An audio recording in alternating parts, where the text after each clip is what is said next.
How many of you have ever dealt with this problem? But I'm going to keep this short and sweet so you're not watching this video forever. So this is the truck I'm working on. It's a 1972 GMC 6500. It's got a 366 industrial big block Chevy in it. And it sat for about 10 years before I got my hands on it. It's actually a pretty good old truck. 5-speed, 2-speed rear end in it. I got the truck for next to nothing. And I decided to give it a little bit of loving. To start off, I ripped the old Holley 4-barrel off. Yanked that out. I ripped out the factory distributor. There's what's left of it. The rest is pieces. And I thought I'd give her a little bit of loving. Switched it over to an HEI. Don't mind the mess under here. I just spent 3 days fighting with this. This is why I'm making the video. And a quick tune-up. And when I decided to go do a tune-up, I pulled all the wires off. I started pulling plugs out. And here are the plugs that were in it. Regular old deep 13/16 socket.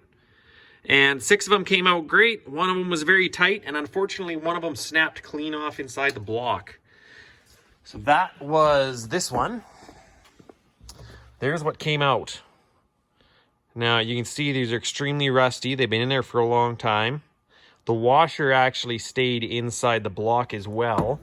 That was a chore in itself, getting that out, which consisted of a punch, a chisel, a hammer, and not going very well. So I tried many different things, 3 nights in a row, multiple different kinds of penetrating oil. You can see a collection down there. I tried a small propane torch, that didn't help. More penetrating oil, beating it with a hammer, multiple easy outs. I tried spiral cut easy outs. These snap-on ones, which I highly, highly recommend if anyone needs good easy outs. These are fantastic, but they don't work very well with spark plugs because they spread them. So I came up with a very, very, very simple solution. All I did was I came home today. I brought the oxyacetylene torch from work.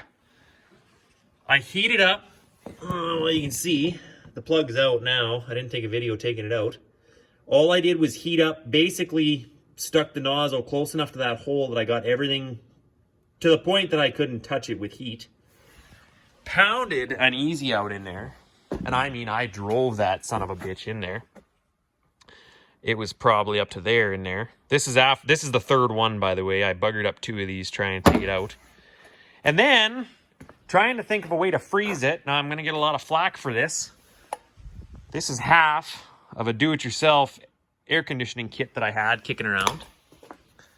I took a fresh can of refrigerant, the small hose, and while the cylinder head was hot, I stuck that in there and I unloaded the whole can inside. And it froze that plug frosty solid. And after 3 days of trying, I actually got it out. Now I wish I had taken a video of taking it out. As you can see, the easy out actually bent the electrode but did not knock it off. So for anybody who's stuck with a spark plug and running short of ideas, I'll tell you right now, this was a godsend because I was minutes away from pulling that head off and taking it to a machine shop. So there you go. Give it a whirl. Hopefully it works. If you're going to give me flack for using refrigerant and an oxy torch to get a spark plug out, you've obviously never been in my situation, an hour from the city, working in my own small little shop. I'll show you guys what's underneath that another day. Stay tuned. But there you go. Give her a whirl. See what happens. Thanks for watching.